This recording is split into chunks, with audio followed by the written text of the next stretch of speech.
Just imagine guys, যদি আমরা time মেশিনে চড়ে সোজা চলে যাই 2100 সালে, তখন আমাদের এই পৃথিবীটা ঠিক কেমন দেখাবে। বিজ্ঞানীরা ইতিমধ্যেই অনেক কিছু অনুমান করেছেন। তো চলো দেখে নিই ভবিষ্যতের আমাদের সেই পৃথিবী ঠিক কেমন হতে পারে। আমি এই টোটাল কনসেপ্টটাকে 7টা ভাগে বিভক্ত করেছি।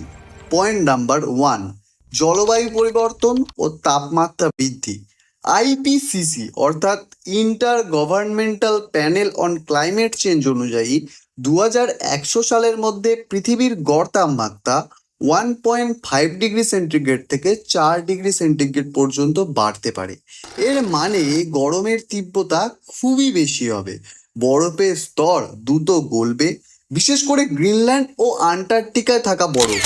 অনেক উপকূলীয় শহর জলের নিচে চলে যেতে পারে, যেমন ঢাকা, মায়ামি, বোম্বে ইত্যাদি।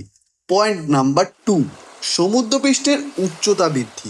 সমুদ্রপৃষ্ঠ 0.5 থেকে 1 মিটার পর্যন্ত বেড়ে যেতে পারে। মালদ্বীপ, কিরিবাতি, মার্শাল দ্বীপের মতো ছোট ছোট দ্বীপগুলো ডুবে যাওয়ার ঝুঁকিতে থাকবে। উপকূলীয় অঞ্চলে জলবায়ু শরণার্থী অথবা ক্লাইমেট রিফিউজির সংখ্যা কয়েকশো মিলিয়ন পর্যন্ত হতে পারে। পয়েন্ট নাম্বার 3, প্রযুক্তির বিপ্লব। কৃত্রিম বুদ্ধিমত্তা অথবা আর্টিফিশিয়াল ইন্টেলিজেন্ট মানুষের সমান বা তার চেয়েও বেশি দক্ষ হতে পারে। কোয়ান্টাম কম্পিউটার মূল ধারায় চলে আসবে, যা চিকিৎসা, গবেষণা ও মহাকাশ প্রযুক্তিতে এক আধুনিক বিপ্লব ঘটাবে। মানুষ ও মেশিনের মধ্যে ব্রেন কম্পিউটার ইন্টারফেস খুব সাধারণ হয়ে যাবে, যেমন নিউরালিঙ্ক। রোবোটিক সহকারী ও স্বয়ংক্রিয় যানবাহন তো সব জায়গাতেই থাকবে। পয়েন্ট নাম্বার 4, জনসংখ্যা পরিবর্তন। ইউএন অনুমান করছে 2100 সালে পৃথিবীর জনসংখ্যা প্রায় 10 থেকে 11 বিলিয়ন হবে। আফ্রিকা ও এশিয়ার কিছু দেশ জনসংখ্যার শীর্ষে থাকবে, কিন্তু ইউরোপ ও জাপানের জনসংখ্যা ধীরে ধীরে হ্রাস পেতে থাকবে। শহুরে জীবন হবে অত্যন্ত ঘনবসতিপূর্ণ, আর মেগা সিটির সংখ্যা দিন দিন বাড়বে। পয়েন্ট নাম্বার 5, খাদ্য ও জলের সংকট। জলবায়ু পরিবর্তনের কারণে কৃষি উৎপাদনে একটা বিরাট বড় সমস্যা দেখা দেবে।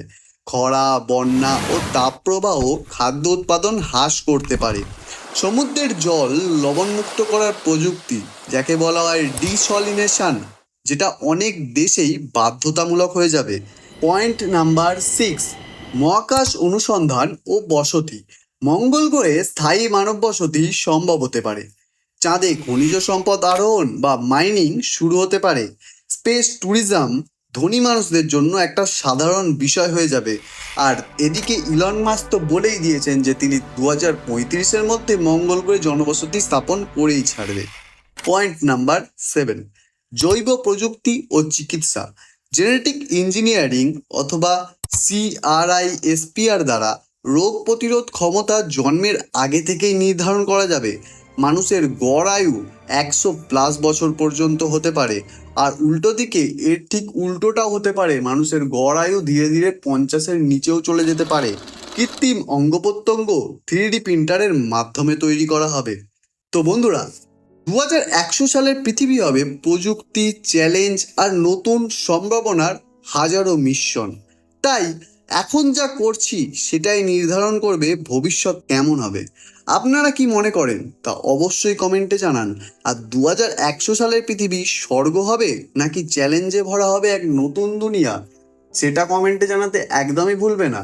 ভিডিওটা ভালো লাগলে অবশ্যই ভিডিওটাকে লাইক করবে, চ্যানেলটিকে সাবস্ক্রাইব করবে আর পরের ভিডিওর জন্য ওয়েট করবে। টাটা।